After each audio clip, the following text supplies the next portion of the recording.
Passionate. Oh, it's been such a long, long time. Looks like I get you off of my mind, but I can't. So what y'all been doing? What's been going on? Catch me up. Passion public service announcement. Passionate. Let me tell you something. So what is this Passion PSA podcast? Who am I? Well, they call me Passion, short for passion no last necessary. Why is there no last name necessary? Because the first name says it all. I am Passion and all that embodies. What do I do here?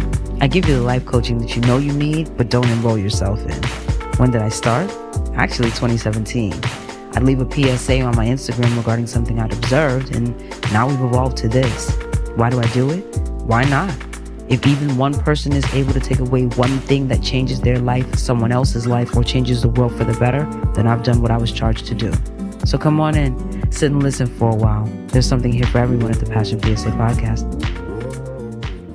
Greetings and salutations, my beloved passionate newcomers, visitors, and guests. Welcome back to another episode of the Passion PSA podcast, where I, passion no last necessary, your get you right guru, issue a weekly public service announcement about whatever I have observed or was on my mind. This is a for your consideration zone where the objective is to offer you a perspective you may not have previously considered to A, expand your thinking, and B, aid you in becoming a better version of yourself, for yourself, and for others. This is a safe space, but not necessarily a delicate one. I'll never rob you of your right to feel what you feel, same way I won't sugarcoat the truth to make it more palatable.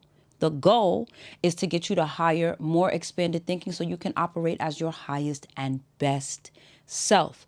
If you are new here, affirmations are our first order of business before we get into it, so that we intentionally raise the vibration and ensure that if what I know you lying.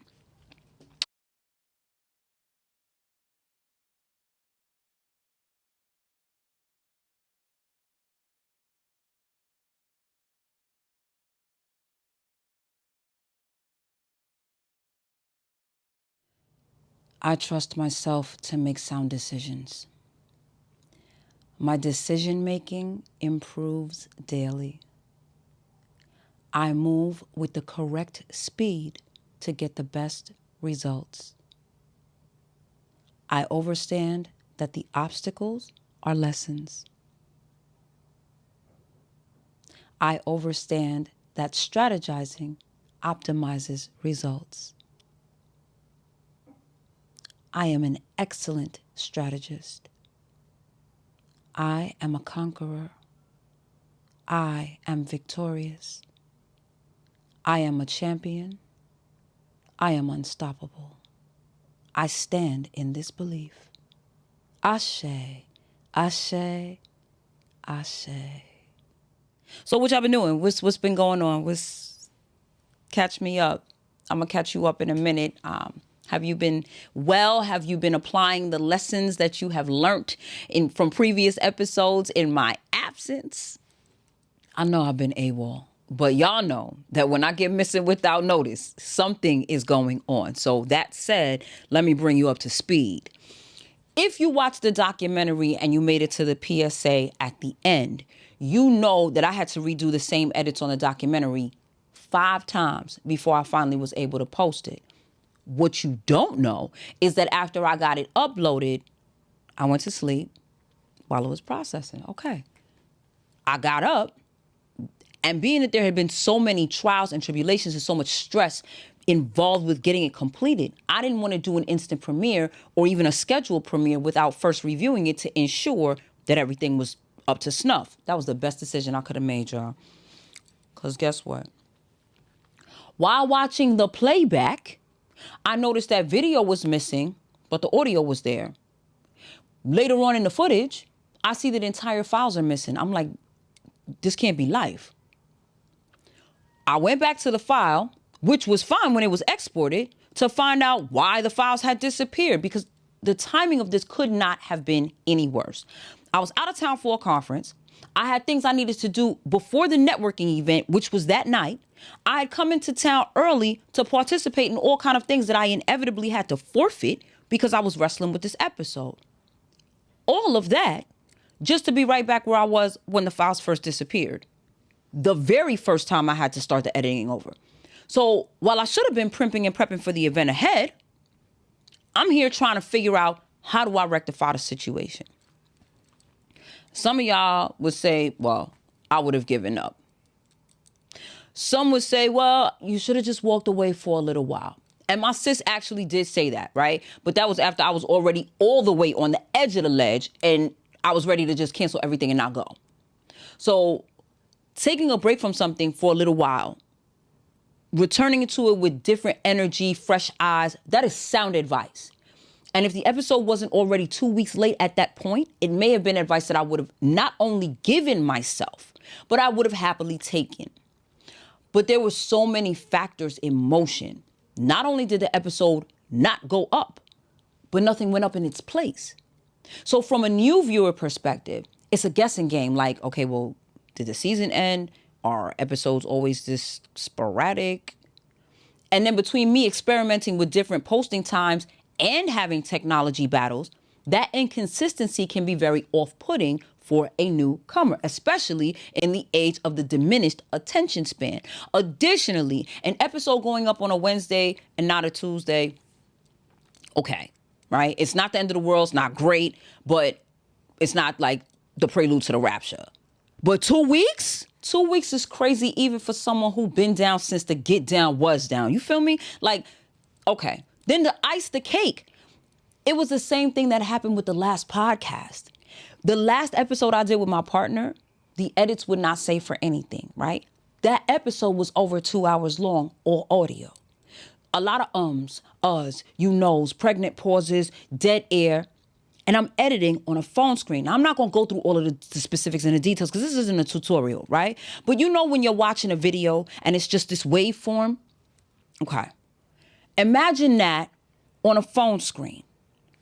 Then having to stretch out the waveform, select sections, delete the ambient noises that have your episode sounding like ASMR, save it, go to the next section. Okay. Imagine doing half of the 2-hour episode and then none of your edits saving. So instead of you being able to go forward, you got to start back over from the beginning. That one episode took me 3 weeks to get done.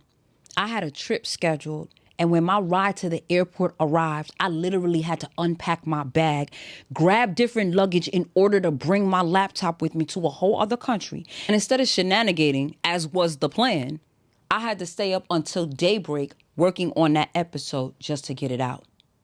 So now imagine being traumatized by a thing once. Then almost exactly 2 years later, being re-traumatized by the same thing, only this time it's worse.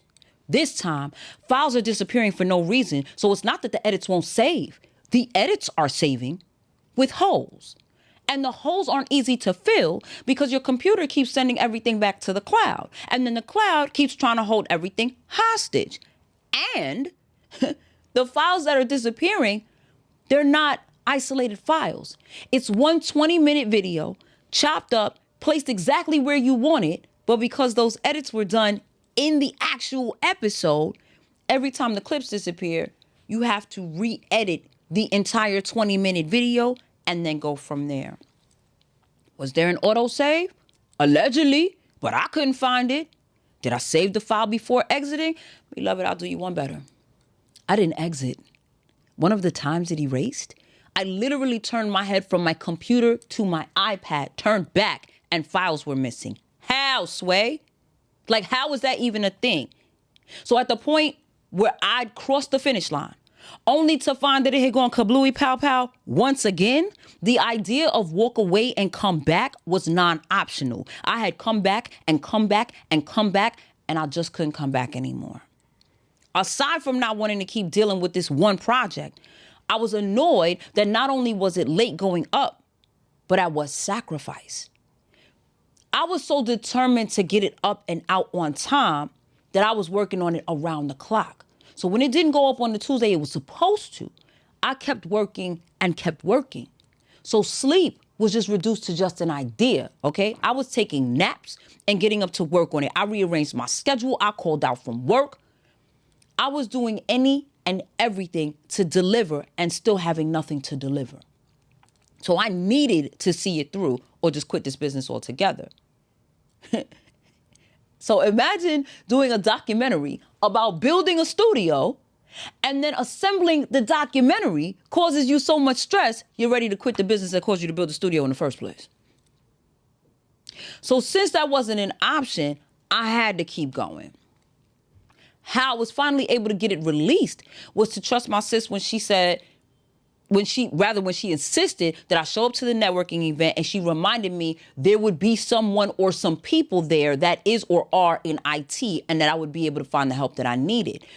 When I walked in, after I spoke to the first familiar faces in the space, who was the next person I met that I didn't know? An IT person. So if you read the description box last week, that's Martin that I shouted out. I told him about the calamity and the insanity, and he reassured me that he would be happy to help. Thank God. Thank you, Martin. I appreciate you. And he did. And it only took us another 10 hours. And so while we got the episode edited and scheduled for release, the total issue still wasn't resolved because how my man said, it's above me now. The issue with the software was hardware related. So instead of being able to come back and jump right back into the swing of things, I spent several days on hours-long phone calls with Apple and in-store visits trying to get my devices to function as they should. Time out though. Think back to episode 2. I told you then my iPad was holding my soundbite hostage. Episode 3, I told you my Apple products were tag teaming and alternating which one would act crazy. Okay, so episodes 2 and 3 both went up in January. What does one have to do with the other? The issues were issues before they turned into crises. Had I acted as soon as I couldn't access the soundbite, that issue, as well as some other issues, would have been reviewed and addressed from January, so they wouldn't have been issues in March. Actually, had I gone to Apple even further back, like early 2022, I would have had some much needed and possibly and even probably could have thwarted some or all of the chaos that ensued in 2023. That's just addressing the iPad issues. Now for the MacBook, when my editing software first started being temperamental, I probably should have started enlisting help then, but a few things were at play. One, I was juggling all the things that we've been talking about all season, right? This business, launching a new business, enrolled in an accelerated mentorship, being a full-time employee, etc. 2, I didn't think what I was seeing was a big issue. I thought it was something minor until it became something major. And by that time, I needed an immediate resolution, so I used a workaround. I should have made the call immediately after the workaround, but I didn't. Because I didn't, the workaround, which was only supposed to be a temporary fix, eventually wouldn't let me work around the issue either. So instead of going then, I still tried to use a workaround by downloading other software. And what was the result of that? A project that should have taken a few days to complete and absolutely should have and could have gone up on time, going up 3 weeks after the fact with nothing but my stress levels going up in the meantime. Waiting to get help, waiting to identify the issue allowed the issue to metastasize.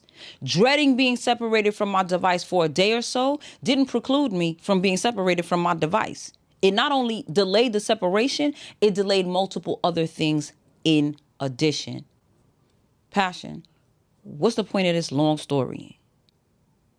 First, if listening to a well-told, colorful, anecdotal version of actual harrowing events for 10 minutes was so long, beloved, you would lose your mind if you had to sit through and experience it for 2 to 3 months. So while someone may think I could have told the story faster or more briefly, truth is, this was the abridged version. It could have been longer. It definitely wouldn't have been any less interesting. And most important, life doesn't give you the Cliff Notes version of the experience. 24 hours never seemed so long as when you had to do things that you couldn't do until you got your stuff back. Same way, 24 hours never went by so fast as when you have 10 things that need your undivided attention, but your attention needs to be divided 10 ways, and you may or may not have 2 hands, 2 eyes, and 1 mind to work with. That's your first passion point. I think that's what I want to call our takeaway notes from now on, passion points. Y'all let me know what you think about that in the comments. But anyway, next, whatever you're putting this off for, don't. If at all avoidable, don't. I put off going to the store because back in 2022, I had access to someone who had more experience with these products, and I just followed their lead. They said, do this, and this worked, so it sounded good to me. And even that's a double-edged sword, because had I gone then, I may have never learned to work with the full software because I wouldn't have had to. But I'm a nerd, and I love to learn, so I may have learned it anyway just because. Nevertheless, if I had gone to Apple then and they gave me the leadership I needed to fix my iPad, the first workaround would have been a continuously available workaround. Because I didn't act in 2022, the issue reared its head again in 2023. And when I needed a backup, I had to go find a new one. Again, had I moved when my laptop software started moving funny, I could have gotten the issue identified and handled in January. Had I moved when it altogether went on strike, I could have spared myself some stress. Instead, each time a problem came up, I found a Band-Aid instead of a healer. I found the t-shirt to tie around the pipe and the bucket to catch the drip when I should have just called the plumber. So after it was all said and done, putting it off cost me sleep, peace, consistency, energy, tears, and money.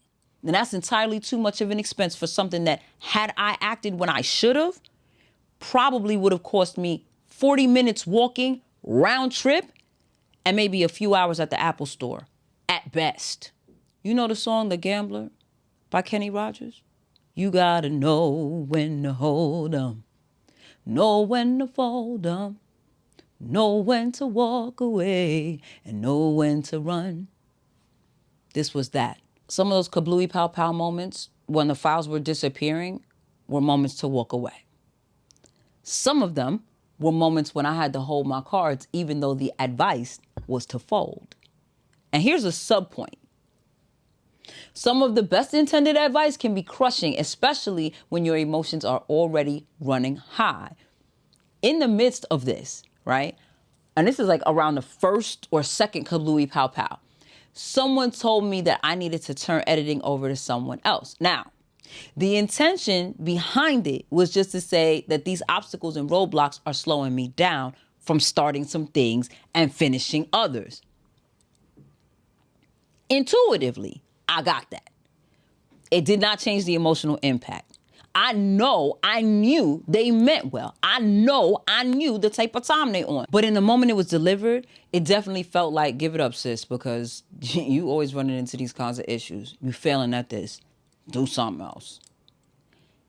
And that ain't me. I'll give up a relationship with you before I give up on me. So to the point of the song quote, also know when to hold your words. Know when to concede to what someone is saying. Know when to gracefully bow out of the conversation, and know when it's time to cut it super short, cut them too short to shop at an ant farm, and let them gather their feelings. Your third passion point. All programs aren't created equal, and neither are all skill sets. The skill required to navigate this may be significantly more or less than what is required to navigate something else. Just because you're a rock star on this stage doesn't mean you'll be a rock star on every stage. Having to switch midstream means having to learn on the fly, and it may mean having to learn something way more intricate. There are so many who will tell you that you need to have a plan A and a plan A only, because if you have a plan B, you leave room for plan A not to work. And that's true in a lot of spaces. But there are some spaces where you need a backup. When the house is on fire, that is not when you need to be laying out the emergency escape route. That's not when you need to be grabbing the important documents or trying to figure out where they are. All of that needs to be situated in advance to be effective. Knowing that there are 10 editing softwares available to download and use is great. Knowing how to use them in the event I need to switch midstream, that's effective. Implement and know how to execute on your plan B, so even if you have to switch gears, it's a seamless transition. Passion point number 4, be mindful of your commitments and obligations. Everything I have going on right now is legit a full-time obligation. And to be best managed, it needs full-time attention. But I haven't figured out how to replicate the best parts of me 8 to 10 times so that I can be all of the people required to show up in all of the different places and do all of the different things that sometimes have to be done concurrently. It's impressive to be able to say you did it all on your own, right? Just me, by myself, on the block, holding it down. It's also exhausting and sometimes depressing because you're hyper aware of your solitude and how overextended you are. Strategizing and prioritizing will serve you well here. Passioners, there were so many takeaways that I gathered during this time. I had to have some critical conversation with myself. I had to check myself on talking about what I want to do versus actually doing. I had to remind myself of the importance of disconnecting. Some people can stay connected to everything and keep it all together. I'm not those people. Too much of my attention will get spent where I can least afford it. Catch what I said there, because that was a whole bar. Point is, I had to remind myself and even push myself to say to others, I'm unavailable right now because I have to finish this. Now, kudos to those of you who don't have to do that. But for the rest of us, it's a thing. People saying, no, just real quick. And you not putting your foot down firmly and saying, nah, that has to wait. That's a struggle for some. Sometimes I'm some. So coaching myself about prioritizing what I'm giving my attention to, about my responsibilities and not giving myself the authority to put things off, coaching myself through the revisitation of the 2021 trauma and all that it brought with it, even as I was composing this episode, planning out the remainder of the season. I may have appeared absent, but I've been present and working. So here's what. I debated back and forth if I would put out episodes for the weeks that there were none or if I would just go forward. I decided to go forward. Y'all know I always have multiple irons in the fire. So trying to give back what I couldn't give then, while the intention is loving, it's a day late and a dollar short. I have plenty in the pipeline. You'll have plenty to consume. So we're just going to go forward from here, okay? Next week is my solar return. For those of you who don't know what that is, my birth date, my arrival date, my personal new year, okay? I'm looking forward to celebrating that. I'm looking forward to the downtime and relaxation that I have allotted for myself. There are 7 weeks left to the season, so expect 7 more episodes. While the podcast is in the off season, new content will be going out. And that's all I really want to share for now. Just stay close and stay tuned because it's only going to continue to get greater. For the housekeeping updates, listener letters can currently be sent to my brilliant friend passion@gmail.com. That will be changing by the end of the season. Donations can be made via Podbean, PayPal, Linktree, or Zelle only. All the links are in the description box. Every little bit helps. It all goes back into the pot. Speaking of the description box, don't skip that. Discount codes, show notes, timestamps, if I did them, I may not have, as well as an episode synopsis are all housed there. You never know if the very thing you're looking for is there. So give that a quick perusal, okay? If you're not already subscribed, feel free to do so now and turn on your notifications while you're at it so you never miss an episode. If you enjoyed this episode, don't forget to give me a thumbs up, or you can always drop a megaphone in the comments. Share this with your friends so you can help me, help others, help themselves. That's it, beloveds. You get you right, Guru. Signing off. Y'all go forth. Be great. Be filled with bliss. Be armed and empowered with knowledge. Whatever it is you're putting off, get it done today. The longer you wait, the more issues that thing creates. In all things, be passionate. See you later. I'm happy to see you again.